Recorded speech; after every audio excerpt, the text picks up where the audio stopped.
Expert picks presented by PXG. Nobody makes golf clubs the way we do, period. We made it to the end of the FedEx Cup's playoffs as 30 golfers will pull up to East Lake Golf Club in Atlanta for the Tour Championship. Victor Hovland enters play scorching hot from his win at the BMW Championship last week.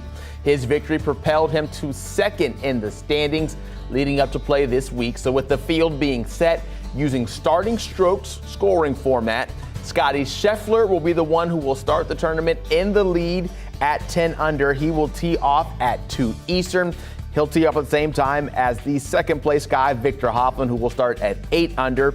And then you get Rory McIlroy, who is at 7 under, Jon Rahm at 6 under. Both of them will tee off together at 1:49 Eastern, followed by starting with Wyndham Clark and Matt Fitzpatrick later on. You look at the odds to win it all, and it's Scottie Scheffler who's at the top, plus 130 for the shortest odds, the favorite to win the Tour Championship. McIlroy, who is a 3-time FedEx Cup champion, he sits at plus 350, and then you've got Rahm at plus 850. Right before that, Victor Hovland at plus 450.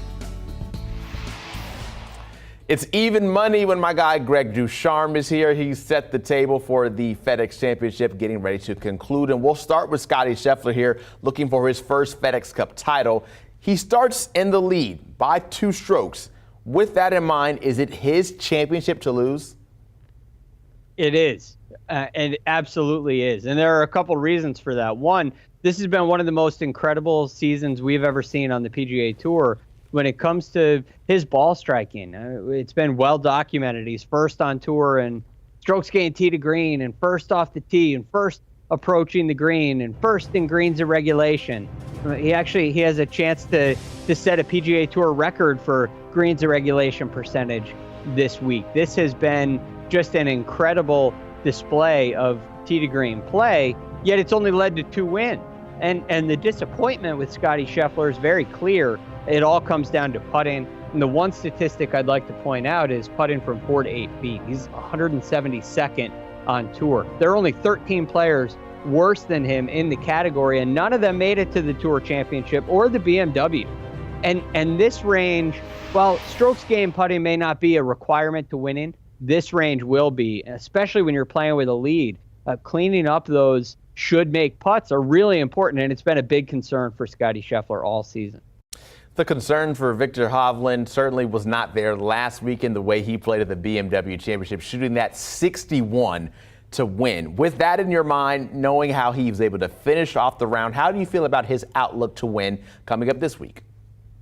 Well, there's a lot of things that Victor Hovland has done this season that really signify this is going to be a great week for him. And it's already been a great year. He's never come into the Tour Championship with a better starting stroke score than 3 under par. He now comes in at 8 under. And it signifies why this has been the best season of his career. You look at some of these statistics, it's been the best season of his career. Strokes gained off the tee, driving accuracy, strokes gained around the green, strokes gained tee to green, birdie average, and scoring average.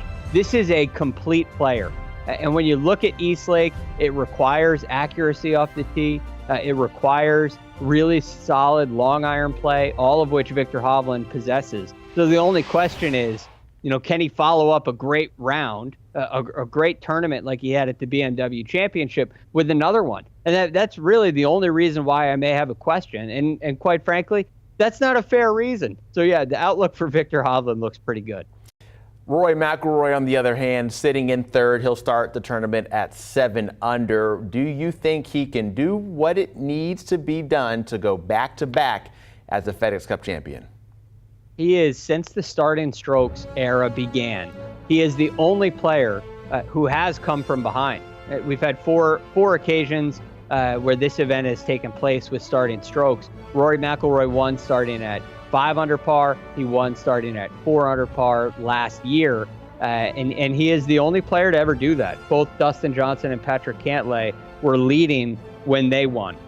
So this is absolutely an opportunity for Rory McIlroy, especially when you look at Scottie Scheffler and his struggles on the greens. There's a chink in the armor there, and there's an opportunity for someone to catch him, especially someone who has been playing the way Rory McIlroy has. And I highlight his iron play. He's gained over 4.5 strokes approaching the green in 6 of his last 9 events. And you look at what he's done on the greens, although there have been some disappointing Sunday misses, he's still gained strokes putting in 9 straight events. So the outlook for Rory McIlroy is very, very, very good. When we look at the situation, it's certainly a time where you're going to have to make up strokes to get a chance to be able to win with Scottie Scheffler in the lead to start things off. Who's the long shot that we should be watching then?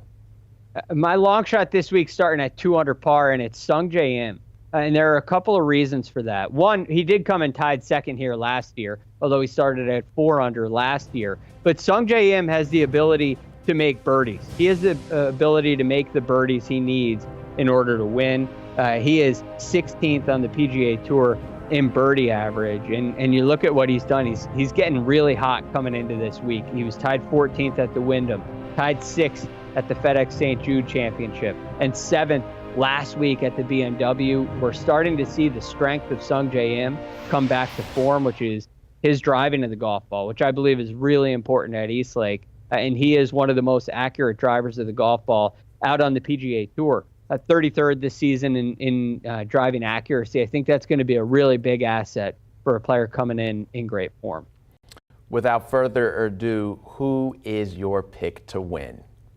I think it is Rory McIlroy to go back-to-back. Again, I look at this, I want to go Scottie Scheffler, but I'm so concerned with these short putts. And while the greens at Eastlake tend to be a little easier than tour average, I think there's an issue with the putting stroke of Scottie Scheffler. It's going to give him a hard time. So I think that opens up the door, and it opens up the door for Rory McIlroy, who has been playing just phenomenal golf of late. I mean, it's 9 straight top 10s for him, and he's been hitting the ball with both his irons and his driver phenomenally well.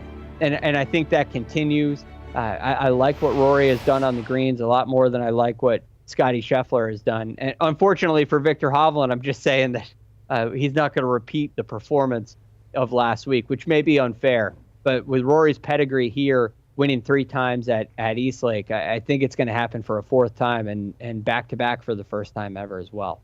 Yeah, no repeat for Victor Hovland, but predicting a repeat championship for Rory McIlroy. He's our golf expert, Greg Ducharme, getting us ready for the play out in Atlanta. Thank you so much for your time. And you can watch that play out for the Tour Championship on CBS and streaming on Paramount Plus this weekend, Saturday, 3 Eastern is when the coverage starts. And then the final round leading up to a champion being crowned. That begins on 1:30 Eastern, remember, on CBS and also on Paramount Plus.